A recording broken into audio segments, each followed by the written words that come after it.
ఆమెకు MLA ticket దక్కడమే సంచలనం అనుకుంటే అనూహ్య విజయం దక్కించుకోవడం మరో సెన్సేషన్. అంతటితో ఆగకుండా అమాత్య పదవి కూడా వరించడం మరో పొలిటికల్ వైబ్రేషన్ అని చెప్పొచ్చు. అలాంటి నాయకురాలు ఇప్పుడు అనుకోకుండా వివాదంలో చిక్కుకున్నారు. అలాగని ఆమె చేసిన తప్పేమీ లేదు. ఆమె సెక్రటరీపై వచ్చిన ఆరోపణలు రాష్ట్ర వ్యాప్తంగా చర్చనీయాంశమవుతున్నాయి.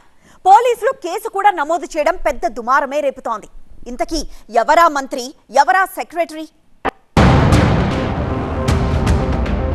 వివాదంలో మంత్రి గుమ్మడి, సంధ్యారాణి అడిషనల్ పిఎస్ పై ఆరోపణలు, సతీష్ వేధించాడంటూ రోడ్డెక్కిన మహిళ, బల ప్రదర్శనకు దిగిన సెక్రటరీ. ఏపీ మంత్రి గుమ్మడి సంధ్యారాణి సొంత ఇలాఖా పార్వతీపురం మన్యం జిల్లాలో ఇప్పుడు ఇలాంటి పాలిటిక్సే కనిపిస్తున్నాయి. కాకపోతే దీనికి మంత్రికి ఏంటి సంబంధం అన్న అనుమానం రావచ్చు. దీనికి ఒక కారణం లేకపోలేదు. అదేంటంటే స్వయాన మంత్రి సంధ్యారాణి అడిషనల్ పర్సనల్ సెక్రటరీ సతీషే ఈ రచ్చకి మూలకారకుడు. మంత్రి దగ్గర కీలక బాధ్యతలు నిర్వర్తిస్తున్న సతీష్ తనపై వేధింపులకు పాల్పడుతున్నాడంటూ పోలీసులకు ఒక మహిళ ఇచ్చిన ఫిర్యాదు రాజకీయంగా ఇప్పుడు సంచలనం రేపుతోంది. అయితే తనను రాజకీయ లబ్ధి కోసం ఈ కేసులో ఇరికించారంటూ మంత్రి సెక్రటరీ ప్రత్యారోపణలు చేయడం రాజకీయంగా మరో కోణాన్ని వెలుగులోకి తీసుకొచ్చింది.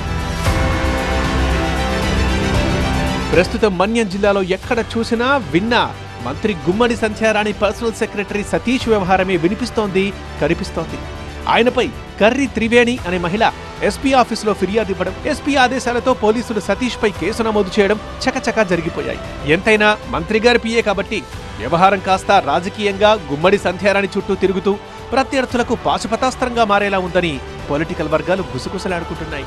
అసలు ఇంతకీ సదరు మహిళ ఇచ్చిన ఫిర్యాదులో సారాంశం ఏంటంటే, ఉద్యోగం పేరుతో 5 లక్షల రూపాయలు తీసుకుని సతీష్ మోసం చేశాడట ఆమెను. ఉద్యోగం ఇప్పించకపోగా తిరిగి తనపై వేధింపులకు పాల్పడ్డట్లు, తన వ్యక్తిగత గౌరవానికి భంగం కలిగించినట్లు ఫిర్యాదులో పేర్కొంది మహిళ. అక్కడితో ఆగకుండా నిత్యం శారీరకంగా, మానసికంగా వేధిస్తున్నట్లు ఆ ఫిర్యాదులో తెలిపింది. దీంతో పలు సెక్షన్ల కింద కేసు నమోదు చేసిన పోలీసులు విచారణ మొదలుపెట్టారు. మహిళ ఇచ్చిన ఫిర్యాదు కరెక్టేనా, ఆమె చూపిస్తున్న ఆధారాలు నిజమా లేక కల్పితమా అన్న కోణంలో దర్యాప్తు చేస్తున్నారు. ఈలోపే మహిళా సంఘాల ఎంట్రీతో విషయం పెద్దదైపోయింది. త్రివేణికి మద్దతుగా ఐద్వాతో పాటు పలు మహిళా సంఘాలు రోడ్డెక్కడంతో అగ్నికి ఆజ్యం పోసినట్లయింది. ఎంతైనా రూలింగ్ పార్టీ కదా, అందుకే మంత్రి గారి పిఏ సతీష్ కూడా తగ్గేదేలే అంటున్నారు. రాజకీయ నాయకులకు ఏమాత్రం తగ్గని విధంగా తన మార్కులో రిప్లై ఇచ్చేశారు. స్థానిక సాలూరు పోలీస్ స్టేషన్ కి టీడీపీ కార్యకర్తలతో కలిసి భారీ ర్యాలీగా వెళ్లారు. దీంతో స్వయంగా మంత్రి గారే వస్తున్నారా అన్నంత హడావుడి కనిపించింది అక్కడ. తనపై రాజకీయ దురుద్దేశంతో కావాలనే ఇలాంటి కేసులు నమోదు చేస్తున్నారని, వాస్తవాలు వెలుగుతీసి తనపై నిరాధార ఆరోపణలు చేస్తున్న మహిళపై చర్యలు తీసుకోవాలని సతీష్ కూడా పోలీసులకు ఫిర్యాదిచ్చారు. ఒకవైపు బాధిత మహిళ, మరోవైపు మంత్రి గారి పిఏ. ఇక చూసుకోనా సామి రంగా అన్నట్లు మారింది ఈ పరస్పరం కేసుల వ్యవహారం. ఇద్దరి ఫిర్యాదులపై దృష్టి పెట్టిన పోలీసులు ఇప్పటికే బాధితురాలి స్టేట్మెంట్ తీసుకున్నారు. ఆమె దగ్గరున్న వాట్సాప్ చాట్, కాల్ డేటా సహా పలు వీడియోలు పరిశీలిస్తున్నారు. తదుపరి విచారణలో త్రివేణి ఇచ్చిన ఆధారాలు సరైనవేనా, ఏమైనా మాఫింగ్ జరిగిందా, ఇతర సాక్ష్యాలు, కాల్ డేటా సహా మరింత సమాచారాన్ని పరిశీలించనున్నారు. దీంతో ఇప్పుడు ఈ వ్యవహారం రాజకీయంగా దుమారం రేపుతోంది. ఇది మంత్రి గారి పర్సనల్ సెక్రటరీకి సంబంధించిన అంశం కావడంతో ప్రత్యర్థులకు కూడా పని కల్పించేలా ఉంది. మంత్రిని రాజకీయంగా ఎదుర్కొనలేక ఇలాంటి నిరాధార ఆరోపణలతో ఇబ్బంది పెట్టే ప్రయత్నం చేస్తున్నారని టీడీపీ నేతలు అంటుంటే, సతీష్ పై కఠిన చర్యలు తీసుకోవాలని వైసీపీ నేతలు డిమాండ్ చేస్తున్నారు. మరోవైపు ఈ విషయంలో బాధితురాలికి న్యాయం జరిగేదాకా వెనక్కి తగ్గేదలే అంటున్నాయి మహిళా సంఘాలు. అటువైపు ఉన్నది బాధిత మహిళ, ఇటువైపు ఆరోపణలు ఎదుర్కొంటున్నది మహిళా మంత్రి పర్సనల్ సెక్రటరీ. ఇంకోవైపు న్యాయం కోసం రోడ్డెక్కుతున్నది మహిళా సంఘాలు. ఇలా ఏ కోణంతో చూసినా మహిళా అంశం గట్టిగానే వినిపిస్తోంది. రాజకీయంగా ఊహించని పరిణామాల మధ్య తెర మీదకొచ్చిన గుమ్మడి సంధ్యారాణి 2024లో సీనియర్లను కాదని ఎమ్మెల్యే టికెట్ దక్కించుకోవడమే కాదు, గెలిచి మంత్రిగానూ ప్రమోషన్ దక్కించుకున్నారు. ఇలాంటి పరిస్థితుల్లో ఆమె పర్సనల్ సెక్రటరీ ఒక మహిళను మోసం చేసిన కేసులో ఇరుక్కోవడం దుమారం రేపుతోంది. ఇప్పుడు రాజకీయ రంగు పులుముకున్న ఈ కేసు ఎంత దూరం వెళ్తుందో, విచారణ తర్వాత బయటపడే నిజానిజాలేంటో అన్నది ఇప్పుడు చర్చనీయాంశంగా మారింది. అయితే ఈ వ్యవహారంపై ఇప్పటిదాకా మంత్రి సంధ్యారాణి మాత్రం స్పందించలేదు. ఆమె పిఎస్ మాత్రం తన కారణంగా మంత్రికి ప్రభుత్వానికి సమస్య రాకూడదు అన్న ఉద్దేశంతో రాజీనామా చేస్తున్నట్టు ప్రకటించారు. మరి ఈ వివాదం పిఎస్ రాజీనామాతోనే ఆగుతుందా లేక మరో దారి తీసుకుంటుందా అన్నదే ఇప్పుడు ఆసక్తి రేపుతోంది. ఎప్పుడొచ్చామన్నది కాదన్నాయి, మాట నెగ్గిందా లేదా అన్నదే మ్యాటర్. ఇదేదో సినిమా డైలాగ్ లా వినిపిస్తున్నా కాస్త డిఫరెంట్ గా ఉంది కదా. ఆ జిల్లాలో ఓ కొత్త ఎమ్మెల్యే తీరు అచ్చం ఇలాగే ఉందట. మరి అధికార పార్టీలో హేమాహేమీలున్నా తనదైన మార్క్ రాజకీయం నడిపిస్తున్నారట. పార్టీ జిల్లా అధ్యక్షుని ఎంపిక విషయంలోనూ అదే జరిగిందనే గుసగుసలు రూలింగ్ పార్టీ సర్కిల్లో వినిపిస్తున్నాయి. ఇంతకీ ఎవరా నాయకుడు, ఏంటా కదా? First time MLA but very powerful. సీనియర్లపై ఆయనదే పై చేయి. హాట్ టాపిక్ గా లక్ష్మీకాంతరావు. ఉమ్మడి నిజామాబాద్ జిల్లా అంటేనే పొలిటికల్ గా ఉద్దండులకు వేదిక అని చెప్పొచ్చు. ఉమ్మడి రాష్ట్రం నుంచి ప్రత్యేక తెలంగాణ వరకు అదే పంథా కొనసాగింది. ఇప్పటికీ ఇక్కడి రాజకీయ పరిస్థితులు అలాగే ఉన్నాయి. అయితే పునర్విభజన తరువాత ఏర్పడిన కామారెడ్డి జిల్లాలో ఆ తరహా నాయకులకు కొదవే లేదని చెప్పాలి. బాన్సువాడ ఎమ్మెల్యే పోచారం శ్రీనివాసరెడ్డి, జహీరాబాద్ ఎంపీ సురేష్ షెట్కర్, మాజీ మంత్రి షబ్బీర్ అలీ, ఇలా వరుస పెట్టి హేమాహేమీలంతా ఇక్కడే ఉన్నారు. అయితే ఇంతమంది ఉద్దండులు ఉన్నా పార్టీ మీద పట్టు మాత్రం జుక్కల్ ఎమ్మెల్యే లక్ష్మీకాంతరావుదే అన్న ముచ్చట ఇప్పుడు పొలిటికల్ గా హాట్ టాపిక్ గా మారిపోయింది. ఊరికే కాదు, జరుగుతున్న పరిణామాలు కూడా అదే నిజం అని చెబుతున్నాయి.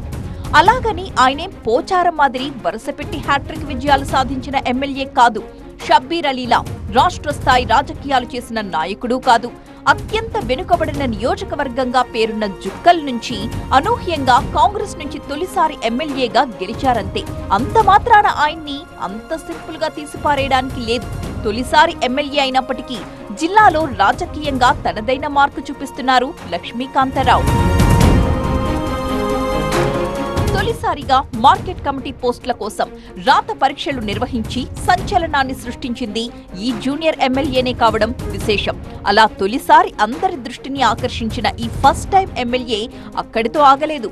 మంజీరా పరివాహక ప్రాంతంగా జుక్కల్ నియోజకవర్గంలో విచ్చలవిడిగా జరుగుతున్న ఇసుక అక్రమ రవాణాపై ఉక్కుపాదం మోపారు. దీని వెనుక అధికార పార్టీకి చెందిన పెద్ద నేతలే కీలకంగా వ్యవహరించినప్పటికీ సవ్వాలే లేదంటూ అందరినీ సైడ్ చేసేశారు.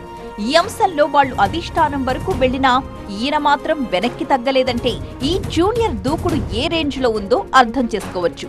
ఈ విషయంలో సీనియర్ నాయకులతో భేదాభిప్రాయాలు వచ్చినా జాంతా నై అన్నట్టుగా వ్యవహరించిన లక్ష్మీకాంతరావుకు హైకమాండ్ దగ్గర ఏ స్థాయి పట్టు ఉందో అప్పుడే అందరికీ తెలిసొచ్చిందట. ఇదంతా పక్కన పెడితే లేటెస్ట్ గా డీసీసీల నియామకంలో తన పంతాన్ని నెగ్గించుకున్నారు జుక్కల్ ఎమ్మెల్యే. జిల్లాలోని 4 నియోజకవర్గాల నుంచి 30 మంది వరకు డీసీసీ పోస్టు కోసం దరఖాస్తు పెట్టుకున్నారు. ఇందులో కామారెడ్డి నుండి షబ్బీర్ అలీ అనుచరులు, బాన్సువాడ నుంచి పోచారం శ్రీనివాసరెడ్డి అనుచరులతో పాటు ఇతర సీనియర్ నాయకులు చాలా మంది ఉన్నారు.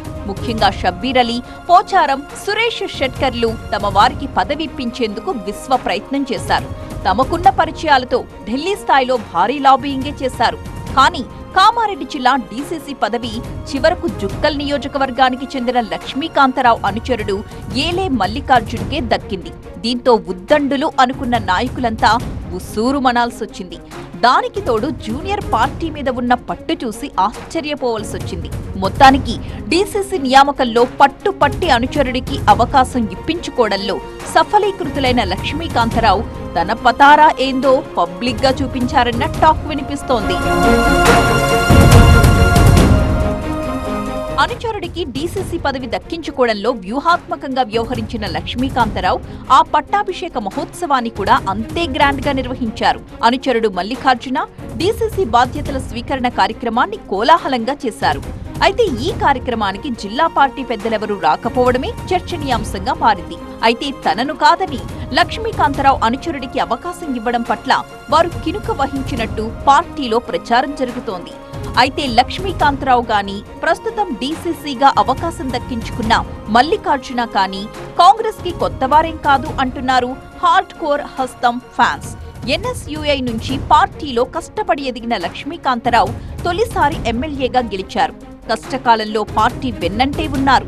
అలా అధిష్టానం పెద్దలతో ప్రత్యేకమైన సంబంధాలు ఏర్పరచుకున్న లక్ష్మీకాంతరావు సీనియర్లకు ఊహించని షాక్ ఇచ్చారు. నియోజకవర్గంలో మాత్రమే కాదు, జిల్లా పార్టీ పైన తన పట్టు నిలుపుకున్నారు. అయితే పార్టీ కొత్త జిల్లా అధ్యక్షుడి ముందు స్థానిక ఎన్నికలు పెద్ద సవాల్గా మారే అవకాశం కనిపిస్తోంది. సీనియర్స్ ని కాదని ఈ విషయంలో కూడా లక్ష్మీకాంతారావు తనదైన మార్పు చూపిస్తారా అన్నదే ఇప్పుడు చర్చనీయాంశంగా మారింది. ఉమ్మడి ఏపీ నుంచి నేటి విభజిత 2 తెలుగు రాష్ట్రాల వరకు పొలిటికల్ గా ఆ ఫ్యామిలీ ఒక సెన్సేషన్ అనే చెప్పాలి. 40 ఏళ్లుగా అనంతపురం జిల్లాను కంచుకోటలా చూసుకుని పాలన సాగించింది. అలాంటి కుటుంబం నుంచి అప్పట్లో అన్నయ్య ఓ వెలుగు వెలిగితే ఇప్పుడు తమ్ముడు, ఆయన వారసుడు హవా నడిపిస్తున్నారు. అయితే ప్రత్యక్ష రాజకీయాలకు దూరమైన పెద్దాయన ఇప్పుడు ఊసే లేకుండా పోయే పరిస్థితి ఏర్పడింది. అందుకే ఆయన కుమారుడు సక్సెస్ కోసం కొత్త రూట్ వెతుక్కునే పనిలో ఉన్నారట. ఎక్కడైనా బంధుత్వం కానీ రాజకీయాల్లో మాత్రం అది పనికిరాదంటున్నారట. ఇంతకీ ఎవరా నేత, ఏంటా కదా? ముగిసింది అన్నయ్య శకం, నడుస్తోంది తమ్ముడి రాజ్యం. రాజకీయంగా చీలుతున్న జేసీ కుటుంబం, రూటు మారుస్తున్న దివాకర్ పుత్రుడు. ఉమ్మడి అనంతపురం జిల్లాలో జరుగుతున్న పతాక స్థాయి చర్చిది. తాడిపత్రి కేంద్రంగా 40 ఏళ్లు పైబడి తిరుగులేని రాజకీయం చేస్తున్న జేసీ కుటుంబం నేడు చీలిపోతున్న పరిస్థితులు కనిపిస్తుండడమే దీనికి కారణంగా చెప్పొచ్చు. జేసీ బ్రదర్స్ లో ఒకరైన దివాకర్ రెడ్డి తనయుడు జేసీ పవన్ రెడ్డి ఇప్పుడు తన దారి తాను చూసుకుంటున్నారనే చర్చ జోరుగా జరుగుతోంది. తాడిపత్రి ఎమ్మెల్యేగా, మంత్రిగా, అనంతరం అనంతపురం ఎంపీగా పలు దఫాలుగా చట్టసభలకు ప్రాతినిధ్యం వహించిన జేసీ దివాకర్ రెడ్డి జిల్లా వ్యాప్తంగా తన పట్టు నిలుపుకున్నారు. అయితే 2019 తర్వాత ప్రత్యక్ష రాజకీయాలకు దూరమైన జేసీ దాదాపుగా ఇప్పుడు రెస్ట్ తీసుకుంటున్నారు. అయితే ఆయన సైలెంట్ కాగానే రాజకీయంగా స్పీడ్ పెంచిన తమ్ముడు జేసీ ప్రభాకర్ రెడ్డి తాడిపత్రి ఎమ్మెల్యేగా, మున్సిపల్ చైర్మన్ గా తన స్థాయిలో దూసుకువెళ్తున్నారు. అయితే జేసీ బ్రదర్స్ అంటే ఎలాంటి బ్రాండ్ ఏర్పడిందో అదే స్థాయిలో వారసుల ఎంట్రీ కూడా గత ఎన్నికల సమయంలోనే జరిగింది. కానీ ఒకరలా మరొకరిలా అన్నట్లుగా సాగుతోంది వారి పొలిటికల్ లైఫ్. 2014 ఎన్నికల్లో తాడిపత్రి ఎమ్మెల్యేగా జేసీ ప్రభాకర్ రెడ్డి, అనంతపురం ఎంపీగా జేసీ దివాకర్ రెడ్డి విజయం సాధించారు. అయితే 2019 ఎన్నికల్లో జేసీ దివాకర్ రెడ్డి కుమారుడు జేసీ పవన్ రెడ్డి అనంతపురం ఎంపీగా పోటీ చేసి ఓడిపోగా, అదే ఎన్నికల్లో జేసీ ప్రభాకర్ రెడ్డి కుమారుడు జేసీ అస్మిత్ రెడ్డి తాడిపత్రి ఎమ్మెల్యేగా పోటీ చేసి ఓడిపోయారు. అలా ఇద్దరు వారసులకు తొలి ప్రయత్నంలో అపజయమే ఎదురవగా అస్మిత్ రెడ్డి అదే దూకుడుతో ముందుకెళ్లిపోయారు. ఎంపీగా పోటీ చేసి ఓడిన పవన్ రెడ్డి మాత్రం పత్తా లేకుండా పోయారు. వైసీపీ హవాలోను తాడిపత్రి మున్సిపల్ చైర్మన్ గా గెలిచి పట్టు నిలుపుకున్న Prabhakar Reddy one man show నడిపించారు. తన కుమారుడు జేసీ అస్మిత్ రెడ్డిని నియోజకవర్గంలో భవిష్యత్ జేసీ ఫ్యామిలీ వారసుడిగా ప్రమోట్ చేయడంలో సక్సెస్ అయ్యారు. అలా 2024 ఎన్నికల్లో తాడిపత్రి నుంచి టీడీపీ టికెట్ దక్కించుకున్న అస్మిత్ రెడ్డి మంచి మెజార్టీతో గెలిచారు. అప్పటి నుంచి గతంలో తమను ఓడించి రాజకీయంగా ఇబ్బంది పెట్టిన ప్రత్యర్థులను కనీసం తాడిపత్రిలోకి అడుగు కూడా పెట్టనివ్వకుండా పంతం నెగ్గించుకుంటున్నారు జేసీ ప్రభాకర్ రెడ్డి అండ్ సన్. ఒకరి వారసుడు అలా దూసుకువెళ్తుంటే మరొకరి వారసుడు మాత్రం భిన్నమైన పరిస్థితులు ఎదుర్కొంటున్నారు. దశాబ్దాల పాటు ఎమ్మెల్యేగా, ఎంపీగా, మంత్రిగా పనిచేసిన జేసీ దివాకర్ రెడ్డికి వారసుడిగా పొలిటికల్ ఎంట్రీ ఇచ్చిన పవన్ రెడ్డి 2019లో ఓటమి తర్వాత కనిపించకుండా పోయారు. టీడీపీలో ఉంటూ నారా లోకేష్ యుగళం పాదయాత్ర తాడిపత్రికి వచ్చినప్పుడు సైతం అక్కడ జేసీ పవన్ రెడ్డి ఎక్కడా కనిపించలేదు. వైసీపీ హయాంలో పార్టీ నిర్వహించిన కార్యక్రమాల్లో ఎక్కడా పవన్ రెడ్డి పాల్గొనలేదు. అసలైన తాడిపత్రి నియోజకవర్గంలోనే కనిపించలేదని టాక్ ఉంది. జేసీ దివాకర్ రెడ్డి సైతం వయోభారంతో దాదాపు రాజకీయాలకు గుడ్ బై చెప్పేసి ఎక్కువ సమయం హైదరాబాద్ లోనే ఉంటున్నారు. లోకల్ గా తాడిపత్రిలో JC Prabhakar Reddy, JC Asmith Reddy full time politics చేస్తుండటంతో పవన్ రెడ్డికి నియోజకవర్గంలో స్పేస్ లేకుండా చేసేసింది. సమీప భవిష్యత్తులో టీడీపీ తరపున ఎక్కడా పోటీ చేసే అవకాశం కూడా జేసీ పవన్ రెడ్డికి కనిపించడం లేదట. ప్రస్తుతం టీడీపీలో ఉన్న జేసీ ఫ్యామిలీ ఇప్పుడు చీలిపోయే పరిస్థితి వచ్చినట్టు కనిపిస్తోంది. రాజకీయ భవిష్యత్తు కోసం పార్టీ మారాలనే ఆలోచనలో పవన్ రెడ్డి ఉన్నట్లు ప్రచారం జరుగుతోంది. త్వరలోనే ఆయన వైసీపీలో చేరుతారంటూ తాడిపత్రి నియోజకవర్గంతో పాటు జిల్లా వ్యాప్తంగా జోరుగా ప్రచారం సాగుతోంది. అయితే ఈ ప్రచారాన్ని అటు జేసీ పవన్ రెడ్డి గాని ఆయన అనుచర వర్గం గాని ఖండించలేదు. ఇటీవల రాప్తాడు మాజీ ఎమ్మెల్యే తోపుదుర్తి ప్రకాష్ రెడ్డి సోదరుడు తోపుదుర్తి రాజశేఖర్ రెడ్డి కుమార్తె వివాహ రిసెప్షన్ కు జేసీ పవన్ రెడ్డి హాజరవడం ఈ ప్రచారానికి బలాన్ని చేకూరుస్తోంది. వైసీపీ నాయకులతో పవన్ రెడ్డి టచ్ లోకి వెళ్లినట్లు జిల్లా రాజకీయ వర్గాలు కోడై కూస్తున్నాయి. మాజీ ఎమ్మెల్యే కేతిరెడ్డి పెద్దారెడ్డి సైతం జేసీ పవన్ రెడ్డిపై ఇటీవల ఆసక్తికర వ్యాఖ్యలు చేశారు. పవన్ రెడ్డి వైసీపీలోకి వస్తానంటే తానే స్వయంగా జగన్ దగ్గరికి తీసుకువెళ్తానన్నారు పెద్దారెడ్డి. పవన్ రెడ్డి వైసీపీలోకి వస్తున్నారంటూ కొన్నాళ్లుగా ప్రచారం జరుగుతున్నా ఆయన ఎంట్రీని జిల్లా పార్టీ నేతలే అడ్డుకుంటున్నారని తెలుస్తోంది. నిజానికి మాజీ ఎమ్మెల్యే పెద్దారెడ్డి పైకలా మాట్లాడుతున్నప్పటికీ పవన్ రెడ్డి వైసీపీలోకి రావడం ఆయనకు కూడా ఇష్టం లేదట. అయితే జేసీ బ్రదర్స్ లో ప్రభాకర్ రెడ్డి ఆయన కుమారుడు అస్మిత్ రెడ్డి జగన్ ను తీవ్రంగా విమర్శించినప్పటికీ జేసీ దివాకర్ రెడ్డి జేసీ పవన్ రెడ్డిలు మాత్రం వైసీపీ అధినేతను పెద్దగా ఎప్పుడూ టార్గెట్ చేయలేదు. దీంతో జేసీ పవన్ రెడ్డిపై జగన్ కు సాఫ్ట్ కార్నర్ ఉందనే ముచ్చట బలంగా వినపడుతోంది. ప్రధానంగా జేసీ దివాకర్ రెడ్డి ఆయన కుమారుడు పవన్ రెడ్డి ఇటీవల పెద్దగా తాడిపత్రి వైపు రాకపోవడం చూస్తుంటే జేసీ ఫ్యామిలీలో ఏదో గ్యాప్ వచ్చిందనే టాక్ నడుస్తోంది. రాజకీయంగా వారసులను నిలబెట్టుకునే విషయంలో విభేదాలు వచ్చినట్లు జోరుగా ఊహాగానాలు వినిపిస్తున్నాయి. అందుకే వైసీపీలోకి వెళ్లాలనే ఆలోచనలో పవన్ రెడ్డి ఉన్నట్లు గుసగుసలు వినిపిస్తున్నాయి. అయితే టీడీపీలో ఉంటే ఒక కుటుంబం ఒకే పదవి అనే నిబంధనలకు కట్టుబడి ఉండాలి. అదే ఒకరు వైసీపీలోకి వెళ్తే ఫ్యామిలీ తరపున అస్మిత్ రెడ్డి టీడీపీలో, పవన్ రెడ్డి వైసీపీలో చక్రం తిప్పచ్చన్న ఆలోచనలో జేసీ ఫ్యామిలీ ఉన్నట్టు తెలుస్తోంది.